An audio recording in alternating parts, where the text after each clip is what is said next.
Hello friends, एक्सेसन e learning में आपका स्वागत है। एडोबी फोटोशॉप का प्रयोग photographer, graphic designer, web designer, videographer और 3D आर्टिस्ट करते हैं। आइए जानें फोटोशॉप के CS6 वर्जन के बारे में। फोटोशॉप जब खुलता है तो आपको किस तरह से दिखाई देता है, कौन सी चीज़ कहाँ पर है और उसका क्या नाम है। ये जो आप सबसे ऊपर वाले कॉलम देख रहे हैं उसे हम मेन्यू बार कहते हैं। इसमें आप जिस भी मेन्यू पर क्लिक करेंगे उसकी एक लिस्ट खुलेगी, उसमें जो फंक्शन है वो सामने आएंगे। ये लेफ्ट साइड में आप जो पट्टी देख रहे हैं उसे हम टूल्स बार कहते हैं। इसमें जो आप छोटे छोटे आइकन देख रहे हैं उसे हम टूल्स कहते हैं, यानी कि काम करने के लिए औजार या उपकरण। एडोबी फोटोशॉप के पुराने वर्जन जैसे 6.5, 7.0, CS यानी 8.0 में ये डबल रो में आते थे, यानी इनकी पट्टी चौड़ी होती थी। ये देखिए ऐसे। ये देखिए, ये आपके फोटोशॉप के पुराने वर्जन के जैसे हो गए हैं। अब आप इसे अपनी सुविधानुसार कहीं भी रखना चाहे तो इसके ऊपर की पट्टी या उसके नीचे जो डॉटेड लाइन दिख रही है उस पर आप माउस का लेफ्ट बटन दबाकर रखेंगे और बटन दबाए हुए उसे कहीं भी रखना चाहें तो उसे आप वहां पर ले जाकर माउस का बटन छोड़ देंगे। ये देखिए ऐसे, ये देखिए ऐसे। इसमें आपको ये जरूरी नहीं है कि आपको इसके डॉटेड लाइन पर ही बटन दबा करके इसे कहीं भी उठाकर रखना है। आप इसके ऊपर की पट्टी या इसके डॉटेड लाइन कहीं पर भी बटन दबा करके इसे उठाकर रख सकते हैं। अगर आप इसे फिर से डबल लाइन में करना चाहते हैं तो ऊपर की पट्टी में जो छोटी डबल ट्रायंगुलर दिख रही है उस पर क्लिक करेंगे तो ये डबल लाइन में हो जाएगी। अब देखिए, इसे वापस हम अगर सिंगल लाइन में करना चाहते हैं तो ये देखिए इसका मुंह उस तरफ है। अब इस पर क्लिक करेंगे तो फिर से सिंगल लाइन हो जाएगी। अगर इसे फिर से हम वापस डबल लाइन करना चाहते हैं तो ये देखिए इसका मुंह इस तरफ है। इस पर हम फिर से अगर क्लिक करते हैं तो ये वापस फिर से डबल लाइन में हो जाएगी। ये ऊपर की तरफ आप जो कॉलम देख रहे हैं उसे हम ऑप्शन बार कहते हैं। कुछ लोग इसे प्रॉपर्टी बार कहते हैं, जो कि गलत है। अब आप बोलोगे कि ये गलत कैसे है। मैं कोई टूल लेता हूँ, जैसे मैंने ये मूव टूल लिया। मूव टूल लिया, अब इस पर देखिए कि ये इसके ऑप्शन निकले, ना कि इसकी प्रॉपर्टी निकली है कि उसमें क्या करना है। अब जैसे मैंने मैजिक टूल लिया तो इसमें भी देखिए इसके ऑप्शन निकले हैं कि इसमें क्या क्या करना है। इसलिए इसे हम ऑप्शन बार कहते हैं, ना कि ये प्रॉपर्टी बार है। अब आप बोलोगे प्रॉपर्टी बार क्या है, आइए देखते हैं। जैसे मैं कोई फाइल खोलता हूँ, ये जैसे मैंने फाइल खोला, अब इसकी प्रॉपर्टीज मुझे दिख रही है। यहाँ नीचे देखिए इस कॉलम में आपको एक प्रॉपर्टीज दिख रही होगी, डॉक 87.14 के /1.09 MB। ठीक है, इसे हम प्रॉपर्टी बार कहते हैं और इसे ऑप्शन बार कहते हैं। अब प्रॉपर्टीज क्या है, किसी भी फाइल के प्रॉपर्टीज में उसके साइज, वो कब बना है और उसको कब मॉडिफाई किया गया, उसे हम प्रॉपर्टीज कहेंगे। जब भी हमें कोई टूल लेना पड़ता है तो उस टूल को लेने का या सेलेक्ट करने का तरीका बस ये है कि हम उस टूल के ऊपर माउस का एरो ले जाकर माउस का लेफ्ट बटन क्लिक करते हैं। माउस का लेफ्ट बटन क्लिक कर देंगे तो देखिएगा वो टूल सेलेक्ट हो जाएगा। अब हमें जानना है कि वो टूल कैसे सेलेक्ट होता है। तो ये देखिए, जब भी हम किसी के कोई भी टूल के ऊपर हम माउस का लेफ्ट बटन क्लिक करेंगे तो उसके चारों ओर एक रेक्टेंगल सा डार्कनेस बन जाएगा, यानी कि वो लगेगा कि जैसे कोई बटन हमें दबा हुआ है, वो हमारा टूल सेलेक्ट हुआ है। अब हम आते हैं ऑप्शन बार में। ऑप्शन बार का जो ये पट्टी जो देख रहे हैं, इसे हम कहीं भी उठाकर रखना चाहें तो उसके लिए हम ये देखिए यहाँ पे एक डॉटेड लाइन दिख रही है, उस पर हम माउस का लेफ्ट बटन क्लिक करेंगे और उसे दबाए दबाए कहीं भी उठाकर ले जाएंगे। ये देखिए ये हमारा ये यहाँ पे आ गया है। अब देखिए ये हमारा ऑप्शन बार अलग से आ गया है। अगर हम इसे फिर से वहीं रखना चाहते हैं तो इसके इस पट्टी पर जो ये डार्कनेस पट्टी जो दिख रही है चौड़ी ऐसी, तो उस पर हम माउस का लेफ्ट बटन क्लिक करेंगे और यहाँ पर ऊपर ले जाएंगे। और यहाँ देखिए ये एक ब्लू लाइन दिखेगी आपको। ब्लू लाइन जो बन रही है, वहाँ आने के बाद हम माउस का लेफ्ट बटन छोड़ देंगे तो ये ऑटोमेटिक वो ऊपर में सेट हो जाएगी। ये देखिए ये हमारा ऑप्शन बार सेट हो गया है। फोटोशॉप के राइट साइड के हिस्से में ये जो चीज़ें आप देख रहे हैं इनको पैलेट कहा जाता है। ये अभी मिनिमाइज के रूप में है, इन्हें हम एक्सपेंड कर सकते हैं। इसे फिर बाद में हम कॉलैप्स भी कर सकते हैं। ये देखिए हमने इसे एक्सपेंड किया और इसमें देखिए ये हमारा ये कलर पैलेट है, ये स्वेचेस पैलेट है। और मान लीजिए कोई पैलेट में अगर एक साथ 2 या 3 आइटम रहते हैं तो उन्हें टैब कहा जाता है। जैसे इस पैलेट में मेरे दो आइटम हैं, एक है कलर टैब, दूसरा स्विचेस टैब। तो अगर किसी भी पैलेट में अगर एक या दो आइटम या चार आइटम, पांच आइटम रहेंगे तो उसे हम टैब कहेंगे। उसी प्रकार से ये हमारे नीचे के पैलेट में दो पैलेट हैं। जैसे ये एडजस्टमेंट टैब में ये एडजस्टमेंट पैलेट खुला हुआ, उसी तरह जैसे मैंने स्टाइल पे क्लिक किया तो ये स्टाइल पैलेट खुल गया। उसी प्रकार से उसके नीचे में ये लेयर का है, लेयर टैब, चैनल टैब और पाथ्स टैब है। लेयर पे मैंने क्लिक किया है तो ये लेयर का टैब, लेयर का पैलेट खुला हुआ है। चैनल पे मैंने क्लिक किया तो चैनल का पैलेट खुल गया। पाथ्स पे मैंने क्लिक किया तो पाथ्स का पैलेट खुल गया। अब यहाँ पर ये तीनों पैलेट हैं और उसमें से मुझे किसी पैलेट को अलग करना है तो यहाँ पर देखिए एक डार्क ब्लैक हिस्सा है, ठीक है। उस पर हम माउस का लेफ्ट बटन क्लिक करेंगे और उसे दबाए दबाए यहाँ से बाहर निकाल लेंगे। ये देखिए हमारा ये बाहर आ गया। अब इसे हम वापस रखना चाहते हैं तो ये देखिए कलर और स्विचेस पैलेट के और लेयर, चैनल, पाथ्स पैलेट के बीच में अगर हम इसे रखना चाहते हैं तो उसके लिए फिर ये जो एक पट्टी दिख रही है आपको, उस पर हम माउस का लेफ्ट बटन क्लिक करेंगे और इन दोनों के बीच में ले जा करके फिर माउस का लेफ्ट बटन छोड़ देंगे तो ये देखिए वहाँ पे फिर वहाँ से उसी प्रकार से एडजस्ट हो जाएगा। उसी तरह अगर हम ये कलर और स्विचेस के पैलेट को अलग करना चाहते हैं तो यहाँ पे इसकी पट्टी पे क्लिक करके और ये अलग कर लिए।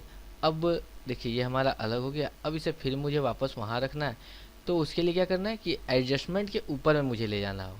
तो यहाँ से इसकी पट्टी पे माउस का लेफ्ट बटन क्लिक करेंगे और एडजस्टमेंट के ऊपर से ले जाके यहाँ देखिए ये हमारी नीली नीली लाइन दिख रही है, उस पर हम माउस का लेफ्ट बटन छोड़ देंगे। ये देखिए हमारी ये पैलेट ऊपर में आ गया। अगर हम किसी पैलेट के साइज़ को छोटा या बड़ा करना चाहते हैं तो ये देखिए ये पट्टी और इस पट्टी के बीच में एक ये लाइन दिख रही है। ये लाइन देखिए इसमें एक एरो आ रहा है ऊपर नीचे करने के लिए। तो इसको अगर हम छोटा या बड़ा करना चाहते हैं तो इस पर माउस का लेफ्ट बटन क्लिक करेंगे और उसे माउस का लेफ्ट बटन दबा दबाए खींचेंगे। ये देखिए हमारा ये बड़ा हो रहा है। इसे फिर हम छोटा करना चाहते हैं तो ये हम इसे छोटा कर सकते हैं। उसी तरह देखिएगा ये नीचे में लेयर में ये देखिए ये डॉटेड लाइन है तो इस पर हम माउस का लेफ्ट बटन क्लिक करेंगे और इसे खींच देंगे। अब देखिए यहाँ पे अंतर क्या है, यहाँ पे आपको ये डॉटेड लाइन दिख रही है लेकिन यहाँ डॉटेड लाइन नहीं है।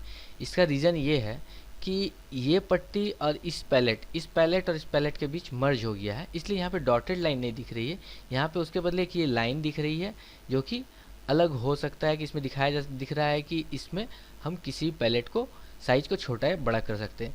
देखिए ये इसमें भी अब डॉटेड लाइन आएगी। इस पैलेट को मैं हटाता हूँ, देखिए ये इस पैलेट को मैंने हटाया तो देखिए यहाँ पे भी एक डॉटेड लाइन आ गई है, यहाँ पे भी एक डॉटेड लाइन, यानी कि मैं इसे भी खींचकर बड़ा कर सकता हूँ और इसे भी खींचकर बड़ा कर सकता हूँ।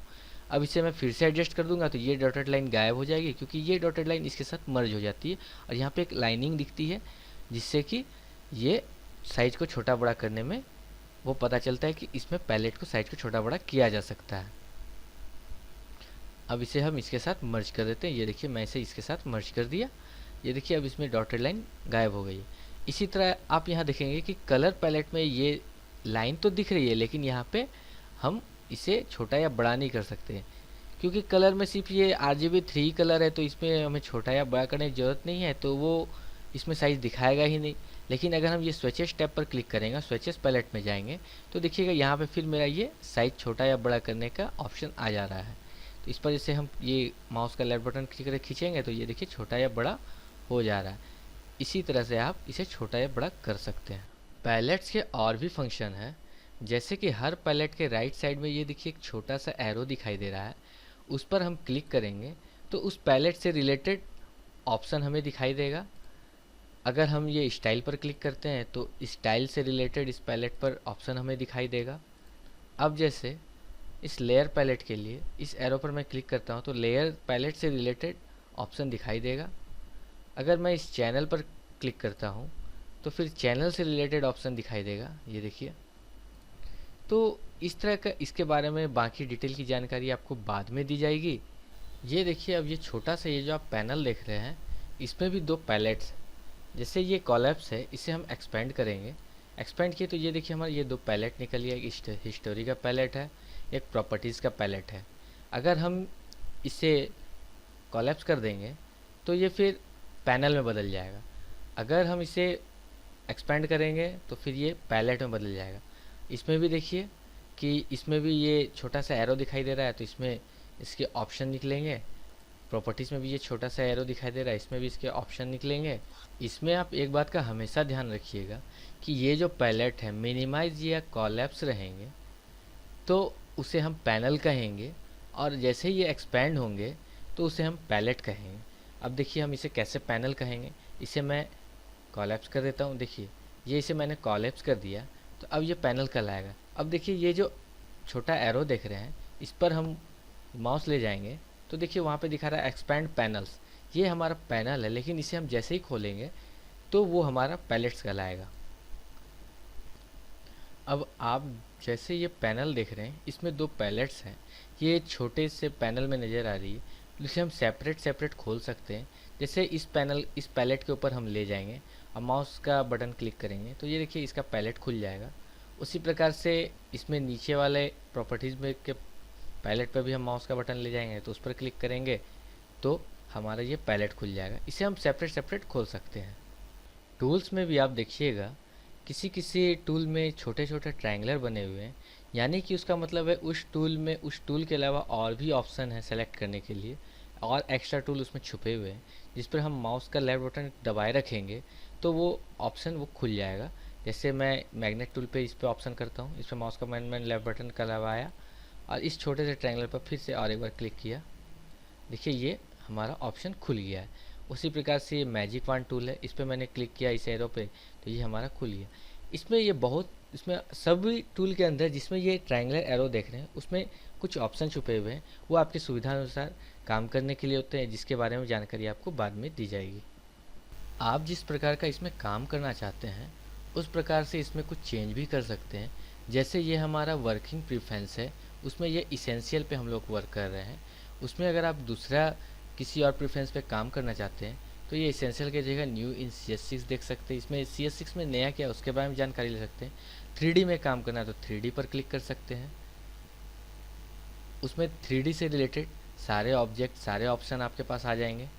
अगर आपको उसमें मोशन में काम करना है तो मोशन पे क्लिक कर सकते हैं, तो मोशन से रिलेटेड सारे ऑब्जेक्ट आपके पास आ जाएंगे। पेंटिंग में काम करना है तो पेंटिंग से रिलेटेड सारे ऑब्जेक्ट आपके पास आ जाएंगे। फोटोग्राफी से रिलेटेड सारे जो ऑब्जेक्ट आपके पास आ जाएंगे। यानी कि आपको जिस तरह से काम करना है उसके तरह से कुछ प्रेफरेंस यहाँ पे आपको दिए गए हैं, जिस पे आप क्लिक करके आप काम कर सकते हैं। इसमें आप न्यू वर्क स्पेस भी बना सकते हैं, उस तरह के अपने वर्क स्पेस या अपना वर्क प्रेफरेंस को आप नया कर सकते हैं कि आप अपने हिसाब से उसमें कोई ऑप्शन, कोई पैलेट्स, कोई पैनल, किसी भी तरह का आपका मोशन या 3D और मोशन को एक साथ आप एडजस्ट करना चाहते हैं, न्यू वर्क स्पेस से उस पर आप क्लिक करके एक नया नाम दे करके यहाँ आप सेव भी कर सकते हैं। अपने वर्क प्रेफरेंस को आप अपने हिसाब से चेंज भी कर सकते हैं। एक बात का हमेशा ध्यान रखिएगा कि कोई भी चीज़ आपने जो सीखा है उसकी आप प्रैक्टिस ज़रूर करें।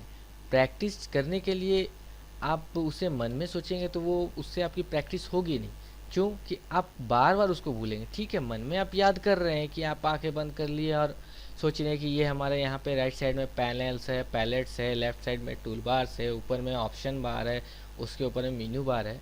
लेकिन जब आप इसमें बराबर वर्क नहीं करेंगे तब तक आपको कुछ भी याद नहीं रहेगा, क्योंकि कहा गया है मोर प्रैक्टिस मेक परफेक्ट।